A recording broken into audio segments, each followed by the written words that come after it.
Ross Atkins spoke out a little bit further about the offseason plan, and he had some interesting things to say ahead of spring training. So we'll break that down on this episode of Jay's Digest, as well as Alek Manoah. He's never one to hold back his words, and he definitely had some in his press release here. So we'll break that down and much more coming up next.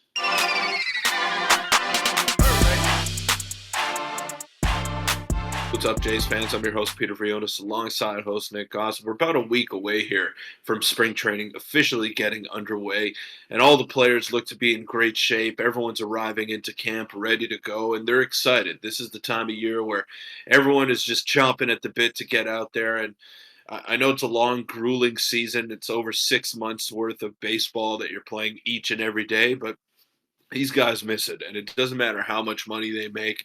They want to get out there and they want to do what they love to do on a daily basis. And it's been a long off season. They had a lot of reflecting to do after those that early playoff exit against the Minnesota Twins, where they just didn't show up and they didn't look like a great team, and they didn't look like a great team all year long. And that's due to a lot of guys underperforming. And I think they're taking it personally here, and they're just looking to build forward and looking to get off to a great start this season. And Nick, there's a lot of interesting things that are being said around the Blue Jays camp here, and I'm excited. It's getting me more excited for this team as each day goes by. Yeah, there's a lot of stuff to cover today. So before we get into it, though, quick reminder: hit the subscribe button. Run the road to 12,000. Now, Peter, a lot is going on right now. And let's just get into the first topic, which is Atkins reveals potential trade plans, his offseason plans, whatever you want to call it here. And this was a couple days ago, and he's also kind of said some more things. And Peter, they've also made a bunch of moves since he has said this. So it's a bit interesting to go over here. So let's just start with this. This was literally 2 days ago. Ross Atkins met with the media, asked if the Blue Jays were still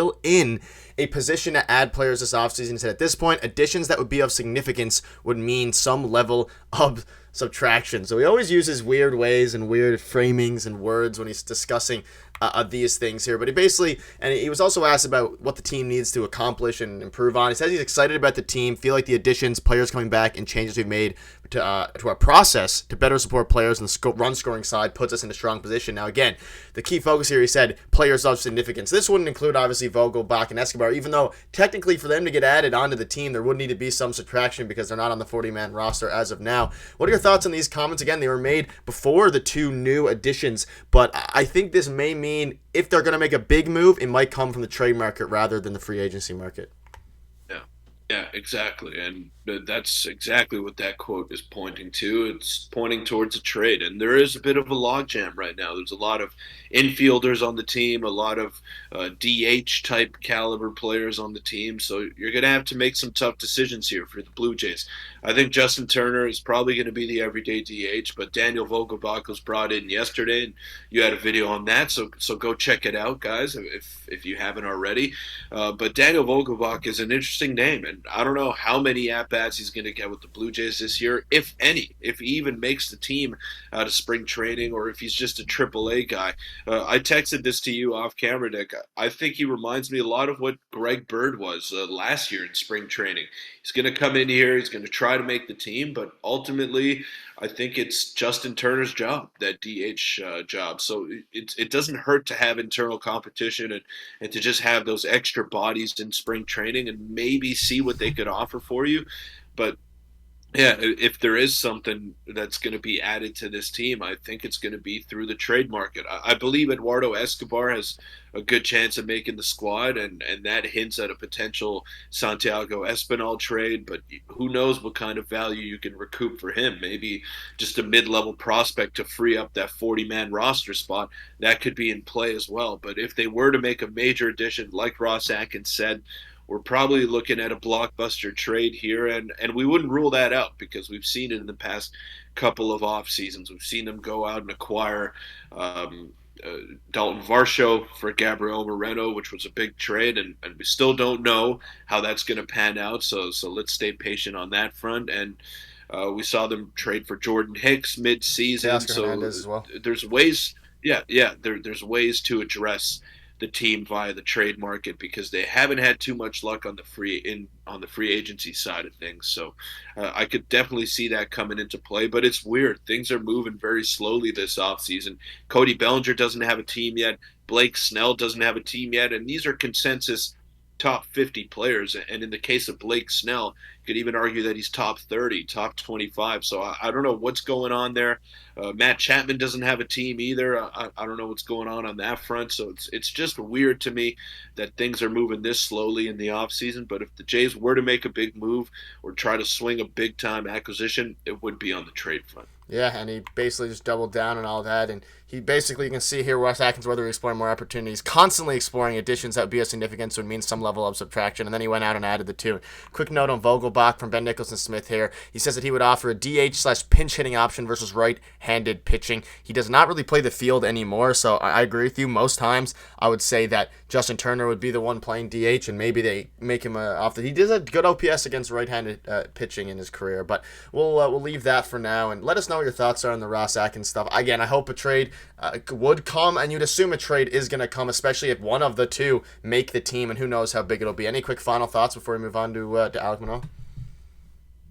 Yeah, I don't see it. I don't see it with Vogelbach. Obviously, we know that he played 2 games with the Jays in that COVID shortened year, and he didn't really do anything. And then he was DFA'd after. So it's interesting.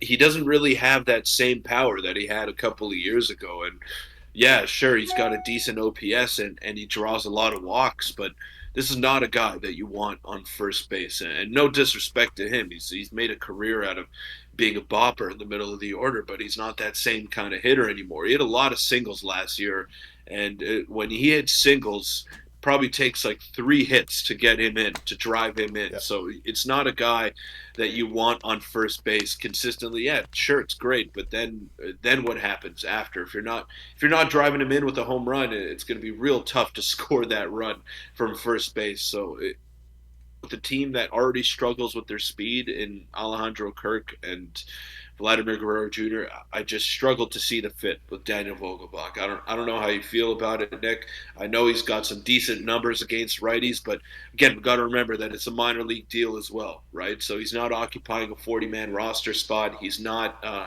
really taking up any space from other guys. So wait and see. Yeah, it'll be. I mean, that's exactly it. Wait and see how he performs for training. I prefer Eduardo Escobar, I think, given what the team currently has, and I think Ross probably would too, given the positional versatility. But let us know what your thoughts are on that. Now, Peter, Manoah's been a name so far throughout spring training, along with a few other guys, which we'll cover in future videos, specifically Ricky Tiedemann, who looks in really good shape here. But let's touch on Alek Manoah. They were asking, this is the first time he spoke out since, I think, his demotion, the second time, and they asked him a bunch of questions, and kind of just want to get your thoughts on this, Peter. He basically said they don't give out World Series trophies in AAA, so yeah, I want to be with the team. A reporter asked him if he wants to be with the Major League team, which is a pretty obvious question, but I'll leave that.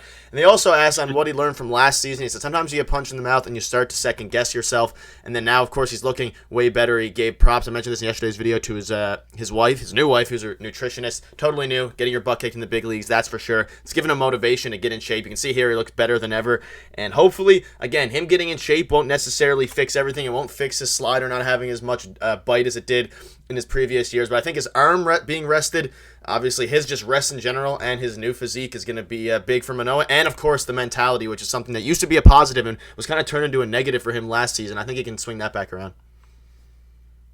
Yeah, and it's going to be a big time season for him. I think he's going to bounce back. He looks great. He's saying all the right things, but you got to get out of the first round first before you're talking about World Series rings. And I understand, obviously, he wants to be with the big league squad and they want to go all the way. That's the goal every year. That you would hope so, at least, for the players that are suiting up for your favorite team. But he looks great. It looks like the ball is just popping out of his hand on that release, and I'm excited to see what he can do, man. I really am. I thought he just wasn't right at any point of the season last year, and that was evident by the numbers. And I just think he's going to get a real shot this year. He should get a real shot just because of the amount of time that they've invested into his development, the amount of years that they have him left for under contract at a very reasonable rate, I may add as well. So it's important for him to get back. He's a big part of the future of this team. We're all talking about this 2-year window, but when that 2-year window is over, who are going to be the guys that are still here? You're probably still going to have Alek Manoah. He's going to be a big part of what you're doing going forward. So you don't want to ruffle his feathers. I know that both sides could have handled it better. I'm not going to pin the blame on either Ross Atkins or Alek Manoah for the way that 2023 went down, but he's a big time piece in this organization, and he's got so much talent. He's just got to take it seriously, and he didn't do that last offseason. He didn't come in ready to compete, and now he is. He's saying all the right things. He looks like he's ready to go full throttle, and I can't wait to see him in action. Yeah, and they didn't trade him, obviously. They got a lot of interest in that. There was some buzz around that, and I think everything's starting to work out, and he's came into camp, I think, wanting to prove himself not only to the fans, but I guess to the team as well, who's obviously shown a lot of faith in him, calling him up in 2021. But that'll wrap it up. Let us know what your thoughts are on all this stuff. Hopefully, the Jays make another big move at some point, but either way, I'm just excited that baseball is back. If you want to check out our video from yesterday, click on your screen now. There is 2 videos from yesterday, and thank you guys for watching. We'll see you tomorrow.